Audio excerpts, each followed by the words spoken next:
बोले गीता भगवान की जय। जय गीता। अब हम पढ़ेंगे गीता अध्याय 11, 11 का 22 से। वैसे तो मैंने 23-22 पूरा पढ़ लिया था, लेकिन 22 हम दोबारा से पढ़ लेते हैं। पढ़वा 23वां था, लेकिन हम 22 से दोबारा ही फिर पढ़ लेते हैं, क्योंकि एक तो बैक कर लेते हैं तो समझ में आने में अच्छा रहता है, याद आ जाता है कि यह यहाँ तक मैंने कल पढ़ लिया था, इसलिए एक पीछे का ही पढ़ लेते हैं।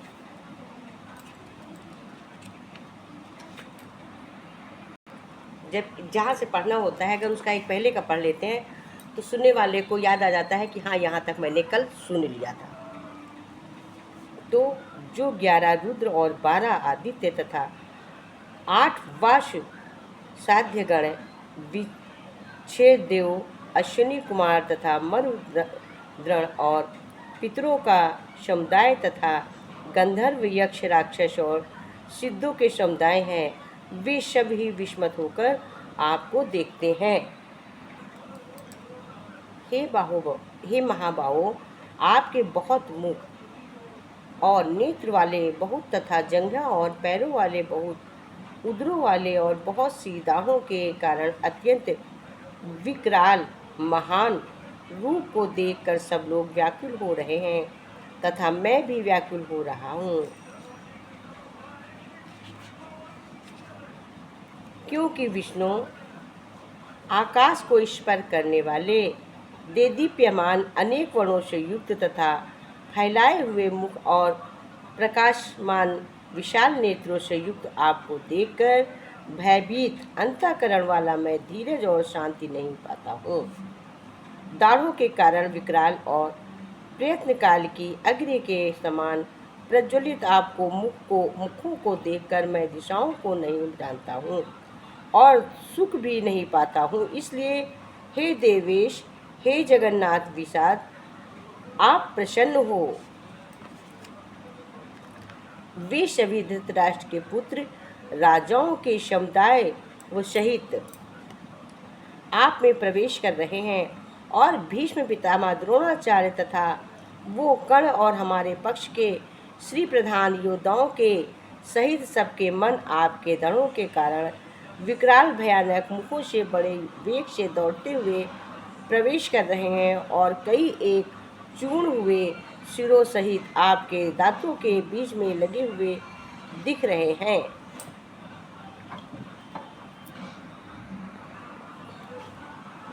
जैसे नदियों के बहुत से जल के प्रवाह स्वाभाविक ही समुद्र के ही सम्मुख दौड़ते हैं, अर्थात समुद्र में प्रवेश करते हैं, वैसे ही वे नरकलोक के वीर भी आपके प्रज्वलित मुख में प्रवेश कर रहे हैं। जैसे पतंग माहेवश नष्ट होने के लिए प्रज्वलित अग्नि में अति वेग से दौड़ते हुए प्रवेश करते हैं, वैसे ही ये सब लोग भी अपने नाश के लिए आपके मुख में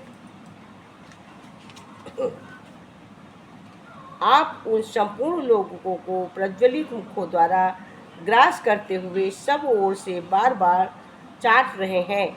हे विष्णु, आपका उग्र प्रकाश संपूर्ण जगत को तेज के द्वारा परिपूर्ण करके तपा रहा है। मुझे बताइए कि आप उग्र रूप वाले कौन हैं। हे देवी जो श्रेष्ठ, आपको नमस्कार हो, आप प्रसन्न होइए। आदि पुरुष, आपको मैं नमस्कार हो, आप प्रसन्न होइए। आदि पुरुष, आपको मैं विशेष रूप से जानता हूँ, क्योंकि मैं आपकी प्रवृत्ति नहीं जानता। श्री भगवान अनुवाच। भगवान जी बोले, मैं लोकों का नाश करने वाला बढ़ा हुआ महाकाल हूँ। इस समय इस लोक को नष्ट करने के लिए प्रवृत्त हुआ हूँ। इसलिए जो प्रतिपक्षियों की सेवाओं में स्थित योद्धा लोग हैं, वे सब तेरे बिना ही नहीं रहेंगे, अर्थात तेरे युद्ध न करने पर भी इन सब का नाश हो जाएगा। अतएव तू उठ, ये प्राप्त कर और शत्रुओं को जीतकर धन धन संपन्न राज्य को भोग। ये सब सूरवीर पहले से ही तेरे द्वारा मारे हुए स्वच्छ सचिन, तू तो केवल निमित्त मात्र बन जा। द्रोणाचार्य और भीष्म पितामह तथा जयद्रथ और कर्ण तथा और भी बहुत से मेरे द्वारा मारे हुए शूरवीर योद्धाओं को तू मार, भय मत कर, निसंदेह तू युद्ध में वैरियों को जीतेगा, इसलिए युद्ध कर। संजय उवाच। संजय बोले, केशव भगवान के इस वचन को सुनकर मुकुटधारी अर्जुन हाथ जोड़कर कांपता हुआ नमस्कार करके फिर अत्यंत भयभीत होकर प्रणाम करके भगवान श्री कृष्ण के प्रति गदगद वाणी से बोले। अर्जुन उवाच। अर्जुन बोले, हे अंतर्यामिन, ये योग्य ही है कि आपके गुण और प्रभाव के कीर्ति से जगत अति हर्षित हो रहा है और अनुराग को भी प्राप्त हो रहा है तथा भयभीत राक्षस लोग दिशाओं में भाग रहे हैं और सब सिद्ध गणों के समुदाय नमस्कार कर रहे हैं। हे महात्मा, ब्रह्मा के भी आदिकर्ता और सबसे बड़े आपके लिए वे कैसे नमस्कार न करें, क्योंकि हे अनंत, हे देवेश, हे जगन निवास, जो सत असत और उनसे परे अक्षर अर्थात सच्चिदानंदन ब्रह्म है, वो आप ही हैं। आप आदिदेव और सनातन पुरुष हैं। आप इस जगत के परम आश्रय और जानने वाले तथा जानने योग्य और परम धाम हैं। हे अंतरूप, आपसे ये सब कुछ जगत व्याप्त अर्थात परिपूर्ण है। आप वायु, यमराज, अग्नि, वरुण, चंद्रमा, प्रजा के स्वामी, ब्रह्मा और ब्रह्मा के भी पिता हैं। आपके लिए हजारों बार नमस्कार नमस्कार हो। आपके लिए नमस्कार, फिर बार बार नमस्कार नमस्कार नमस्कार हो। ठीक, अब ये हम 39 तक आ गए। नमस्कार नमस्कार नमस्कार हो। अब इसके आगे हम कल पढ़ेंगे। अब इसको हम थोड़ा अपने समझने के लिए बोल लेते हैं। 39 तक पढ़ लिया है और 40 से कल पढ़ना है। अध्याय बड़ा है, एक बैग पूरा नहीं करेंगे, इसको बीच बीच में कुछ तो बोलें तभी तो थोड़ा तो समझ में आता रहे। अब इसके बाद तो फिर व्याख्या के रूप में बड़े में बोलेंगे, संस्कृत में, फिर हिंदी में व्याख्या, फिर समझने के लिए पहले इसलिए इस तरह बोल ले रहे हैं पूरा कि एक बार हम सभी लोग कम से कम गीता तो कानों से सुन लें। इसलिए मैं इसकी केवल व्याख्या बोल रही हूँ कि जिसने कभी भी ना सुना हो और मेरी वीडियो देख रहा हो तो एक बार उसके कानों में पूरी व्याख्या तो कि गीता की पड़ जाए, जैसे संस्कृत में वैसे हिंदी में व्याख्या तो पूरी एक बार कानों में चली जाए। इसलिए मैं जैसे कि लिखी हुई वैसे ही उसको केवल थोड़ी व्याख्या करती हूँ कि एक बार सब लोग पूरी सुन ले। उसके बाद विस्तृत रूप से बोलूँगी गीता का सार, और गीता के सार के बाद प्रथम अध्याय से पूरी थोड़ी थोड़ी व्याख्या एक एक दो श्लोकों की। हाँ, कहते हैं बाएं हाथ में भी बाण चलाने का अभ्यास होने से अर्जुन का नाम सव्यसाची हुआ था। क्योंकि अर्जुन बाएं हाथ से भी बाण चला लेते थे, इसलिए इनका नाम सव्यसाची नाम रखा था। इसी से इनका सव्यसाची नाम पड़ा था, क्योंकि बाएं हाथ से बाण चला सकते थे।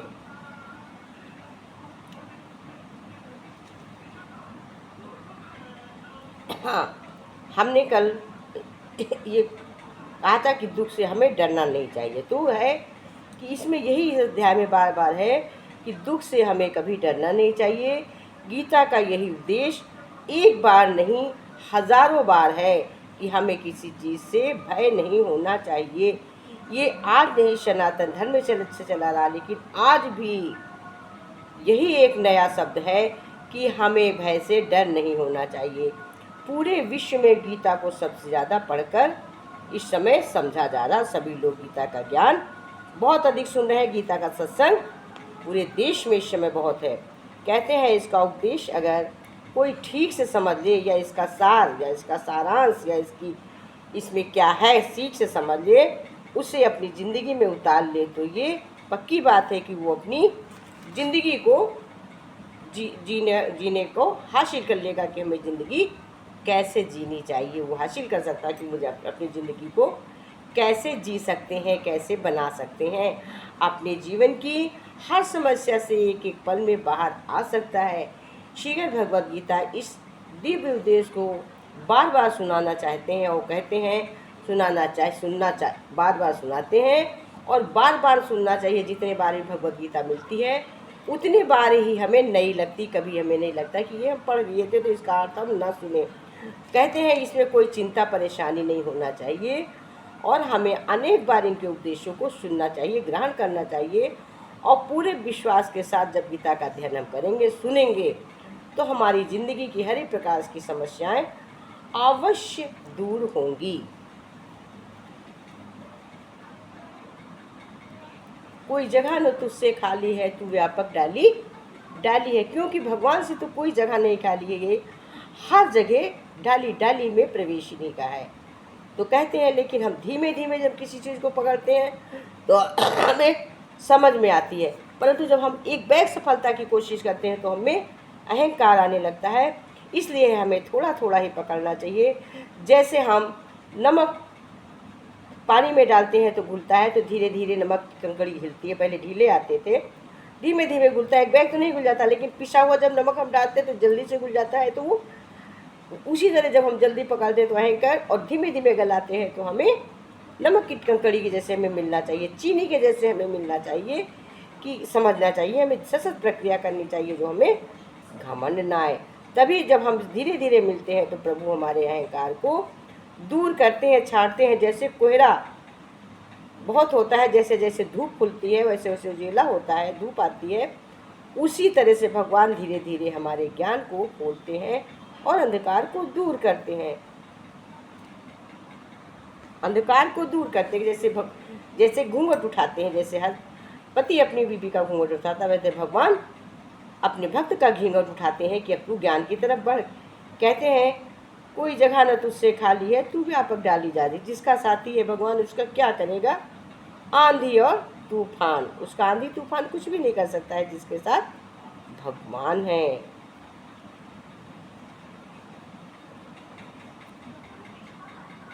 बस हमें विश्वास रखना चाहिए, हमें अटल विश्वास होना चाहिए। कहते हैं जैसे कि एक पेड़ था, बहुत घना बड़ा, बहुत भारी पेड़ था आम का। उसमें ढेरों आम आते थे, ढेरों फल फूल लगते थे, और उसमें तोते ने बसेरा बना लिया था, उसमें तोते ने बच्चे दिए थे। तो एक तोता उसी में बड़ा होके हमेशा उसी में रहता रहा, क्योंकि उसके मम्मी पापा माँ बाप उसी पे रहते थे। तो एक दिन ऐसा हुआ, होते होते होते होते अब वो पेड़ पुराना हो गया। भाई शरीर जैसे छोड़ते वैसे पेड़ भी सूखते हैं। 100 बहुत बड़े पेड़, 100 साल 150 साल, वो पेड़ सूख गया। अब वो तोता उसी में बहुत दिन तक बैठा रहा, वो भी धीरे धीरे सूख लगा। इंद्र भगवान को लगा कि अब ये तोता तो मर जाएगा, सूख गया है। उसके पास गए, बोले कि तुम इसी पेड़ पे रहते हो, ये पेड़ तो सूख गया है और इस भाग में इतने पेड़ हैं, तुम किसी जाके रहो, तुम भी मर जाओगे, सूखे जा रहे हो पेड़ के जैसे। किसी और में जाके रहो, तुम फल फूल खाओ, तुम बसेरा करो, आराम से सो रहो, ये तो सूख गया। तो उस तोते ने कहा मैं इसको छोड़कर कैसे जाऊँ, इसने हमको अपने पेड़ पे जन्म दिया, मैं इस पे पला पुसा बड़ा हुआ, इसके फल मैंने खाया, जब तक फल थे मैंने आनंद लिया, अब ये सूख गया तो इसको छोड़कर मैं कैसे जाऊँ। ये तो कहीं तुम भी इसमें सूख जाओ, मैं भी इसके साथ सूख जाऊँगा जैसे पेड़ सूखेगा, क्योंकि इससे आनंद तो मैंने लिया है। तो भगवान ने कहा कहीं और जाके रह लो। बोला नहीं, मैं इसी पे रहूँगा, मुझे इससे बहुत लगाव है। तो बोले कि तुमको, तो बोले कि अच्छा तुम कोई एक वरदान मांग लो। और तो उसने कहा अगर हमको हमारे ऊपर प्रभु खुश हो, वरदान देना चाहते हो तो हमें एक ही वरदान दे दो। बोले क्या? बोले मेरा ये पेड़ जैसे था वैसे ही फिर हो जाए। भगवान ने कहा यो मस्त, जैसा पेड़ था उसी तरह फल फूलों से लद गया और वो तोता उसी में प्रसन्न होकर रहने लगा। तो जैसे तोता को पेड़ से लगाव था, वैसे हमें भगवान से लगाव होना चाहिए, तभी हमारी समझ आगे बढ़ती है। जब तक हम भगवान से अपना रुझान नहीं रखेंगे, हम एक दिन गए 2 दिन ना गए, हम आ गया करें तो नहीं। हमें भगवान में धीरे धीरे लगन लगानी चाहिए, तभी तो हम कुछ समझ पाएंगे। डाली है, कहते हैं कोई भी पेड़ जब हम करते हैं तो हमें नियम से जब हम करते हैं तो अवश्य पूरा होता है। कहते कि एक थी देवरानी जेठानी, 2 थीं। तो उनकी जेठानी बहुत पूजा पाठ करती थी। रोज़ बड़ा सा पीपल का पेड़ था विशाल, उसमें वो रोज़ जाती थी, दीपक जलाती थी, बिना नागा दीपक जलाती थी, आरती करती थी। और उनकी देवरानी मारे ईर्ष्या के कि इनके काम कोई ना पूरे हों, भगवान के दर्शन इनको ना हो, इतनी पूजा पाठ करती हैं। और जाके वो दीपक विदा कराती थी हमारे जलन के। अब भगवान तो क्या करें, वो जलाए। एक दिन क्या हुआ, ऐसे ही सालों हो गए करते। एक दिन बहुत आंधी तूफान आ रहा था, तो जिठानी ने सोचा इतने आंधी तूफान में जाएंगे भी, हम भीग भी जाएंगे, आंधी से गंदे भी हो जाएंगे, दिया जलाएंगे, दिया भी तो नहीं जलेगा, आज हम नहीं जाते। उस दिन वो नहीं गई जिठानी, मगर देवरानी को तो लगन थी कि ये जाके दीपक जलाएगी जल्दी से। देवरानी दौड़ी दौड़ी गई अपने टाइम से बुझाने, तो वहाँ पे भगवान तो वेट कर रहे थे कि आज दिया नहीं जला, क्योंकि आज दिया नहीं जला। आप रोज जलाती थी तो भगवान तो दिया जलने के लिए खड़े थे, क्योंकि जला नहीं तो वो खड़े थे कि आज कहाँ हो। तो वो दीपक लेके ना पहुँची, ये पहुँची, बुझाने पहुँची, तो भगवान ने इसको दर्शन दिया। उसने उसके दर्शन किए, तो उसने उससे कहा कि भगवान, हम तो तुम्हारे साथ अन्याय करने आते हैं, रोज दीपक बुझाने आते, जलाने तो आते नहीं, जलाने तो हमारी जिठानी आती। आपने उनको दर्शन नहीं दिया, आपने हमको दर्शन दिया। तो बोले ये बात नहीं है, तुमको दर्शन इसलिए मिले कि उन्होंने नियम तोड़ दिया, और तुमने नियम नहीं तोड़ा, तुम बुझाने आई तो हम आप दर्शन पा गए। तो कहते हैं हम ये ना सोचे कि हम गए तो हमने बहुत सीख लिया, अब हम उसी को घर में याद करें, या अब हम नहीं जाएंगे सत्संग में, अब हम नहीं पाठ करेंगे क्योंकि हमें करने से कुछ मिलता तो है नहीं तो अब हम क्यों पाठ करें, अब हम पाठ नहीं करेंगे, हमें कोई फ़ायदा नहीं हुआ। नहीं, क्या पता अब ही हमें को फ़ायदा होना, ये नहीं सोचना चाहिए कि फ़ायदा नहीं हुआ, या हमें दर्शन नहीं मिले, या अब हम नहीं करेंगे कुछ दिन। जो देखो नियम से जाने वाले का ही काम होता है, इसलिए हमें अपने नियम को बना के रखना चाहिए। विशेष मजबूरी अलग की है, लेकिन हम लोगों को नियम अपने तोड़ने नहीं चाहिए जहाँ तक हो। तभी तो भगवान हमारे नियम से किए गए कार्य ही पूरे होते हैं। भगवान के भगवान देखते हैं कि हम क्या करते हैं। भगवान केवल हमारे भाव के भूखे हैं, न मेरे दीपक के भूखे हैं। क्या दीपक के भूखे अगर होते तो वो दीपक को विदा करने जाती थी, जलाने तो जाती नहीं थी, तो जलाने वाली को ही मिलता। भगवान भाव के भूखे हैं कि नियम से कौन करता है, तो भगवान ने उसी को इसलिए दर्शन मिले। इसी तरह हमें बिना अहंकार के भगवान से पूरी श्रद्धा के साथ भगवान का मनन करें, भगवान की पूजा पाठ करें, जो करते हैं भगवान का दर्शन करें, भगवान को हृदय से पूजन करें, सबसे बड़ी चीज़ है। हमको काम करते हुए हमें किसी चीज़ का अहंकार नहीं आना चाहिए, बस तभी भगवान हमारे ऊपर मन भाव से करें। कहते हैं एक बार दो गधे जा रहे थे, एक ही गांव जा रहे थे, बस फर्क इतना था, एक गधे के ऊपर बहुत सारा नमक लदा था, बोरियां और नमक की लदी थी। एक गधे के ऊपर एक ऊँट थे, एक के ऊपर बहुत सारा नमक की बोरियां लगी थी, और एक ऊँट के ऊपर क्या था, बहुत सारी रुई के बोरे लगे थे। और जैसे कि मान लो एग्जाम्पल में ले लो कि 11 लगी हैं नमक की बोरियां और 15-16 लगी हैं रुई की बोरियां। जिस ऊँट के ऊपर रुई की है वो 15-16 हैं, और जिसके ऊपर नमक है उसके ऊपर 10-11 है। तो अब वो हंस रहा है, ऊँट कह रहा है, अरे मेरे ऊपर तो इतनी बड़ी बड़ी बोरियां लदी, फिर भी मैं दौड़ दौड़ कर चल रहा हूँ और तुम धीमे धीमे चल रहे हो। तो उसने कहा मेरी चाल जितनी है मैं उतना ही तो चल पाऊँगा। अब वो मारे घमंड की और रुई लाद के उचक उचक के चल रहा है। अब जिस गांव में जाना था तो बीच में नदी पड़ती थी। अब नदी को तो दोनों को पार करना था, नदी को तो कोई उछल के नहीं जा सकता था, इस लोड वाला भी नहीं उछल सकता था और जिसके ऊपर लोड नहीं था वो भी उछल के नहीं जा सकता था। दोनों उसी में होके निकले नदी में। अब दोनों ही नदी में भीगे। तो अब ये तो आप समझ रहे होंगे कि नमक वाला भी उसी में उतरा और रुई वाला भी उतरा। तो रुई की रुई तो और हल्की हो गई और नमक तो अब दोनों आगे निकले। जो नमक वाला था उसका तो आधा नमक एकदम उसी में गल गया, अब वो तो उसका थोड़ा हल्का ही हो गया क्योंकि वो पिघल गया नमक।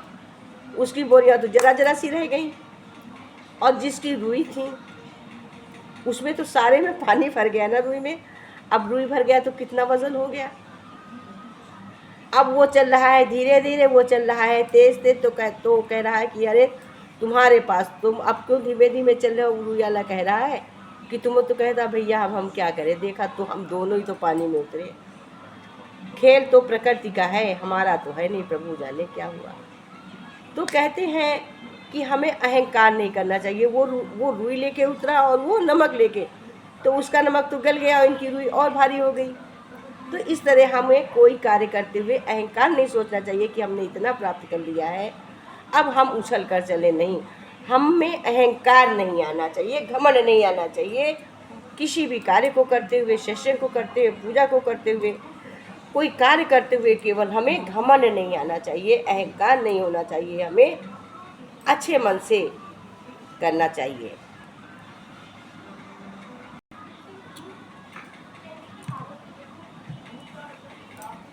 मत खोलो गुरु जी मेरा खाता, मेरा जन्म जन्म का नाता। ओ मत खोलो प्रभु जी मेरा खाता, मेरा जन्म जन्म का नाता। मत खोलो प्रभु जी मेरा खाता, मेरा जन्म जन्म का नाता। ओ मेरा जन्म जन्म का नाता। मेरी बीच बवर प्रभु नैया है, मेरी बीच बवर प्रभु नैया है। प्रभु तुम बिन कौन खेवैया है, मेरी बीच बवर में नैया। प्रभु तुम बिन कौन खेवैया, नैया पार लगाओ मेरे दाता, नैया पार लगाओ मेरे दाता। मेरा जन्म जन्म का नाता, नैया पार लगाओ मेरे दाता। मेरा जन्म जन्म का नाता। ओ खोलो खोलो गुरु जी मेरा खाता, ओ खोलो खोलो प्रभु जी का। मेरा जन्म जन्म का नाता, मेरा जन्म जन्म का नाता। मेरे तुम ही पिता और विधाता, मेरे माता पिता और विधाता। मेरे जग में तोड़ा नाता, मेरे माता पिता और विधाता। मैंने जग में तोड़ा नाता, अब हृदय बसो तुम मेरे, अब हृदय बसो मेरे दाता।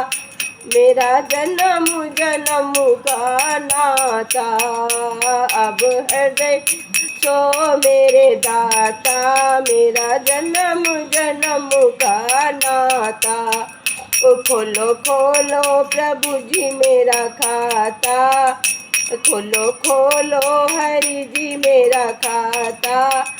मेरा जन्म जन्म का नाता, मेरा जन्म जन्म का नाता। मेरे चारों ओर अंधेरा, मुझे मोह माया ने घेरा। मुझे चारों ओर अंधेरा, मेरे चारों ओर अंधेरा। मुझे मोह माया ने घेरा। अब ज्योति जलाओ मेरे दाता, जन्म जन्म का नाता। अब ज्योति जलाओ मेरे दाता, मेरा जन्म जन्म का नाता। खोलो खोलो प्रभु जी मेरा खाता, खोलो खोलो गुरु जी मेरा खाता। मेरा जन्म जन्म का नाता, मेरा जन्म जन्म का नाता।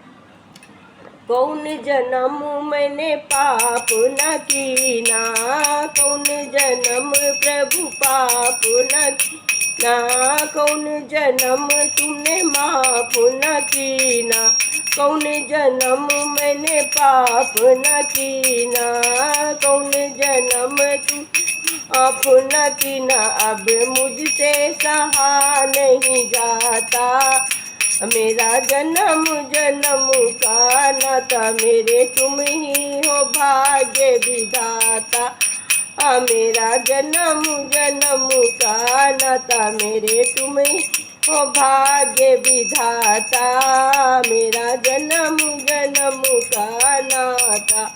मत खोलो प्रभु जी मेरा खाता, मेरा जन्म जन्म का नाता, मेरा जन्म जन्म का नाता।